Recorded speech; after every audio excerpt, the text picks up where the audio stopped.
Les oiseaux par Thomas Disch. Je ne peux pas comprendre comment ils ont pu faire une chose pareille, dit Daffy d'une voix qui s'étranglait. Les gens, tu sais, commenta Curtis. Pour lui, cela expliquait tout. Oui, mais comment insista-t-elle, en décollant un peu de duvet des œufs lisses et froids. Ce n'est pas ta faute, chérie, c'est ce spray qu'ils mettent sur tout. C'est la science. Moi, j'appelle ça de la haine. Allons, allons. Curtis enfonça son bec dans ses plumes engluées d'huile brunâtre. Ces scènes le plongeaient toujours dans l'embarras. Il faut essayer de voir les choses de leur point de vue. Viens, regarde donc ça, de leur point de vue. Elle brisa férocement la fragile coquille et en sortit un caneton, à peine formé. Voilà à quoi mène ta fichue. Avec le caneton dans son bec, elle ne put prononcer le mot objectivité.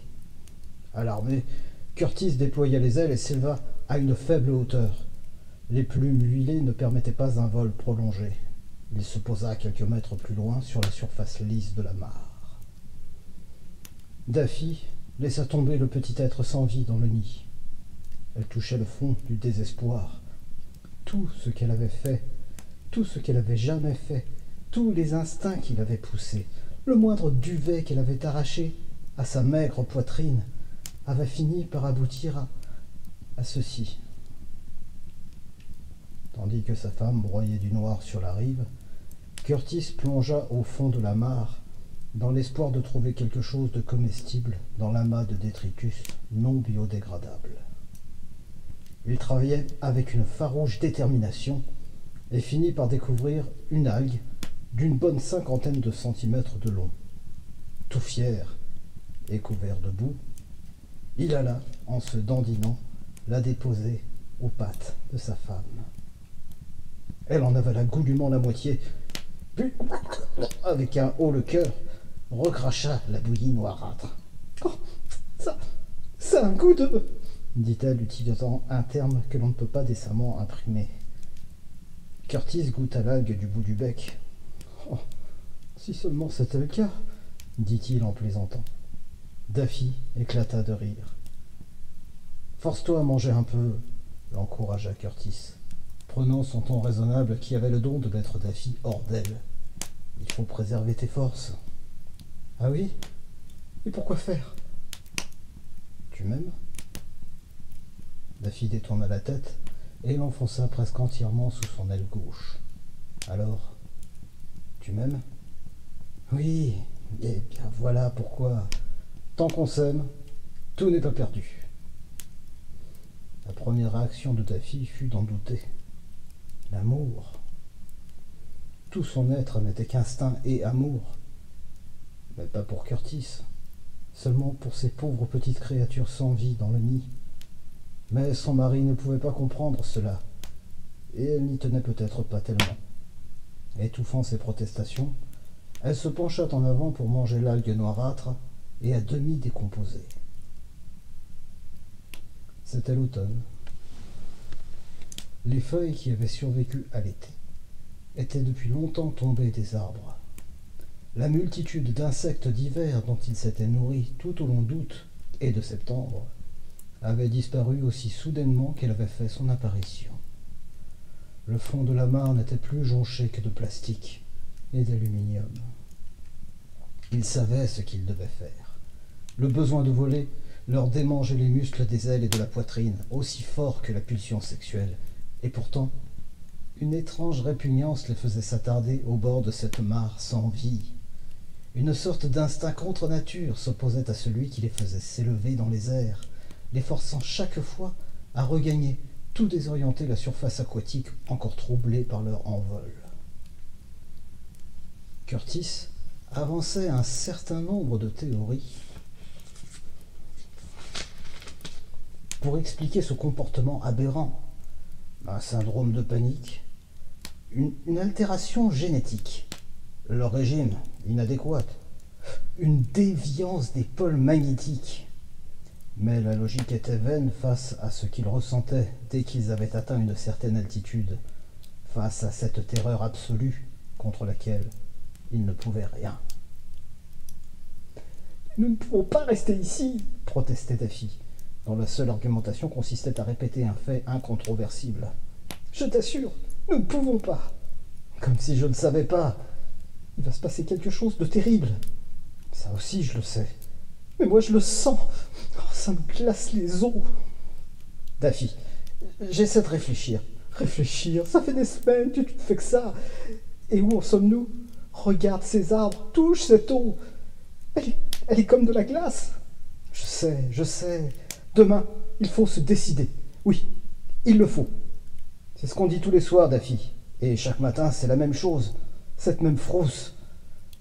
Je ressens de nouveau cet incroyable besoin de voler. Tout juste. Bien sûr, dit Daffy sombrement. Pourquoi ne faisons-nous pas, alors, voler? Chaque jour que nous essayons de partir d'ici, nous allons jusqu'à une certaine distance. Et puis cette autre force prend le dessus. Exact. Mais je croyais que tu venais de dire... De nouveau, elle n'y comprenait plus rien. Nous allons marcher. Marcher? Si loin? Aussi loin que nous pourrons. C'est peut-être seulement dans cette région que nous ne pourrons pas nous envoler. C'est peut-être la vue de la mare, je ne sais pas. Mais je n'aime pas marcher, surtout pas loin. Curtis s'abstint de poursuivre la controverse. Ramenant ses pattes sous lui, il enfouit sa tête sous l'aile et fit semblant de dormir. Daffy, qui aimait peser le pour et le contre de toute décision majeure, monologua encore longtemps, tout en décrivant des cercles erratiques sur la mare. Elle finit toutefois par reconnaître que Curtis avait raison. Au lever du soleil, marche vers le sud. Devant eux, la route s'étendait à perte de vue, sèche, grise et aride, aussi lisse que la plus calme des eaux. Des machines gigantesques passaient à toute allure, si vite qu'elles paraissaient tomber vers l'horizon. Les deux canards continuaient à avancer péniblement, ignorant les machines et ignorés par ces dernières. Daffy aurait préféré rester dans les champs en friche, mais Curtis lui avait assuré qu'ils iraient plus vite sur la route. Ce n'était pas tellement qu'elle se sentait en danger, mais c'est surtout le boum incessant qui rendait toute conversation impossible. Tous deux étaient terriblement fatigués. Pourtant, le besoin de s'élever dans les airs était toujours aussi fort. Une fois, un peu plus tôt, Daffy avait juste voulu se dégourdir les ailes, mais l'instinct l'avait fait s'élever comme le tourbillon d'un cyclone. Curtis l'avait rattrapé in extremis par le petit anneau de métal qu'elle portait à la patte. Un moment, il avait semblé qu'elle allait l'entraîner vers le ciel, puis ses ailes avaient cédé, et elle était lourdement retombée sur le sol, déchirée entre la honte et le désir. « Ça y est, je ne peux plus marcher, tu m'as cassé la patte !»« Penses-tu » dit Curtis, tout de même un peu inquiet. « Je vais mourir, il faut que je vole !»« Si tu t'envoles maintenant, ça va être comme les autres fois. »« Non, Curtis, j'ai dépassé ça, je crois vraiment que je l'ai dépassé. » Dès que tu seras en haut, tu verras la mare et tu y retourneras tout droit. Et tous ces efforts n'auront servi à rien. Je serai prudente, je te le promets. N'en est pas question, Daffy. Sur ce, il s'était remis en marche. Elle avait attendu, espérant qu'il se retournerait, puis avait fini par le suivre, les ailes serrées contre le corps. Vers le soir, la route s'était incurvée dans la direction où le soleil se couchait derrière un nuage de fumées industrielles. Il se trouvait sur le côté droit de la route, et pour continuer vers le sud, il aurait fallu la traverser. Mais la circulation était pire que jamais. « Si on volait ?» hasarda Daffy. « Non, nous attendrons, » rétorqua Curtis sur un ton péremptoire. Ils attendirent et attendirent, mais il y avait toujours des voitures dans une direction ou dans l'autre. Elles avaient allumé leurs phares et Daffy avait le vertige en voyant leurs ombres s'allonger puis disparaître sur le ruban de béton. Finalement, ils abandonnèrent et descendirent dans le fossé bordant la route. Par un coup de chance, ils y trouvèrent une adorable flaque pour passer la nuit. En se réveillant le lendemain matin, la première chose que Daffy vit fut la lueur méchante des yeux d'un rat, à moins d'1 mètre devant elle. Automatiquement, elle essaya de s'envoler de la flaque, mais ses ailes se refusèrent à bouger. Elle poussa des cris hystériques, réveillant Curtis, qui vit le rat, mais resta lui aussi étrangement immobile. De même que le rat, d'ailleurs. Tout ceci n'est pas réel, pensa Daffy. Je fais sûrement un cauchemar. Curtis, calme comme toujours, avait quant à lui atteint une autre conclusion. La flaque a gelé au cours de la nuit, nous sommes pris dans la glace, voilà pourquoi nous ne pouvons pas bouger. Mais le rat, c'est un rat mort, Daffy. Mais regarde-le, ses dents. Regarde-le plutôt. Et encore, sens-le. Il doit être là depuis au moins 1 semaine. Curtis se mit à picorer méthodiquement la glace tout autour de lui, et puis bientôt aider Daffy à se dégager. Comme elle avait dormi dans le coin le moins profond de la flaque, ce ne fut pas facile, et elle perdit pas mal de plumes dans sa hâte.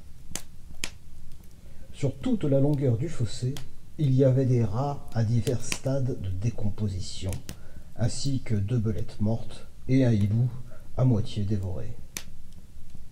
Daffy considéra cette légion d'ennemis hors d'état de nuire avec un mélange de peur et de triomphe. D'un côté, le monde serait certainement meilleur sans animaux de proie. Mais de l'autre, elle ne savait pas exactement ce qu'il y avait sur l'autre plateau de la balance, mais il y avait à coup sûr quelque chose. « Daffy, viens voir! Il y a une caverne! Pour l'amour de Dieu, Curtis, tu ne vas quand même pas... Curtis !» Elle arriva à l'ouverture trop tard pour l'empêcher d'y pénétrer. « Regarde! Il y a de la lumière à l'autre bout! Ah, ça passe sous la route! Reviens, Curtis !» Elle fit quelques pas dans l'obscurité. Curtis la devançait déjà de plusieurs mètres. Elle voyait sa silhouette contre le rond de lumière à l'autre extrémité de la caverne. « Nous allons vers le sud, Daffy! Vers le sud !» Sa voix éveillait des échos inquiétants. Daffy fit prudemment un pas en avant et posa la patte en plein dans le corps mou d'un rat. Elle bondit en arrière en hurlant et se cogna violemment la tête contre le plafond du conduit souterrain. « N'aie pas peur, chérie, tous ces rats sont morts, aussi morts que... » Juste à ce moment, le dernier rat survivant lui sauta à la gorge. Curtis battit des ailes pour se dégager, en heurtant les parois de béton, mais son adversaire s'accrochait avec opiniâtreté malgré sa faiblesse. Curtis le frappa des ailes et du bec et essaya de l'étouffer sous son poids, mais en vain, le rat tenait bon. La lutte se poursuivit jusqu'à la mort des 2 adversaires. Daffy s'envola vers le sud. Elle vola pendant des jours et des jours, survolant de grands lacs gris et des villes plus grandes et plus grises encore, suivant des routes et des rivières sinueuses, traversant des nuages éblouissants et de la fumée âcre et piquante. Toujours vers le sud. Depuis le moment où elle avait pris son essor, elle avait apparemment oublié Curtis. Elle ne faisait qu'un avec le rythme de ses ailes. À 1 ou 2 reprises, elle connut un instant de panique. Mais ce n'était pas le besoin fatal de regagner le nid où pourrissait sa progéniture, non, elle se sentait simplement perdue, isolée. Lors des premières migrations de sa jeunesse, elle n'était qu'un atome de poussière dans une formation de 8 ou 9 oiseaux, une partie d'une seule entité, d'une seule action, d'un unique désir. Mais cette angoisse céda bientôt la place à la certitude de retrouver bientôt peut-être l'unité primordiale. Parfois, elle parlait toute seule. « Tout finit par s'arranger après tout, » se disait-elle. Ou bien, tu te fais de la bile, tu te ronges les sangs, tu crois que l'univers entier s'écroule sur ta tête, et soudain, le lendemain, il se met à pleuvoir. Non, je prétends pas que le monde soit idéal, ce serait stupide.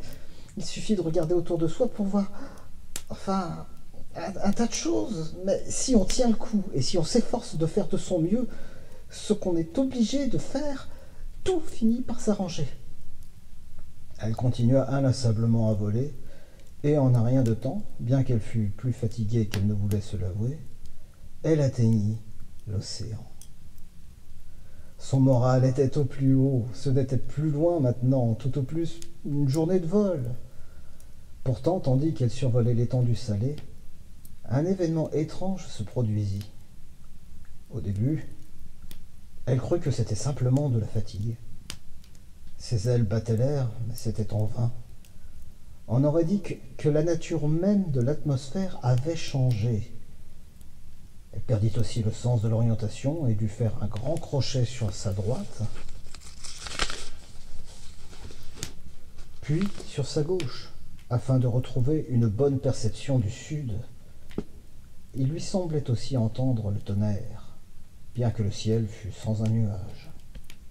En général lointain et faible, mais parfois si fort qu'en fermant les yeux, elle se serait crue au beau milieu d'un orage. « C'est absurde !» couina-t-elle avec irritation. « S'il y avait un danger tangible, elle aurait eu peur. Mais il n'y avait rien. » L'air crépita, et quelques secondes furent arrachées à la régulière progression du temps vers le sud. Le tonnerre devint gigantesque, monstrueux, et soudain, juste au moment où il devenait intolérable, il cessa brusquement. « Espérons que... » La voûte du ciel s'effondra. Et tandis que le Concorde passait au-dessus d'elle, invisible, Daffy tomba comme une pierre, morte, vers l'océan perdu.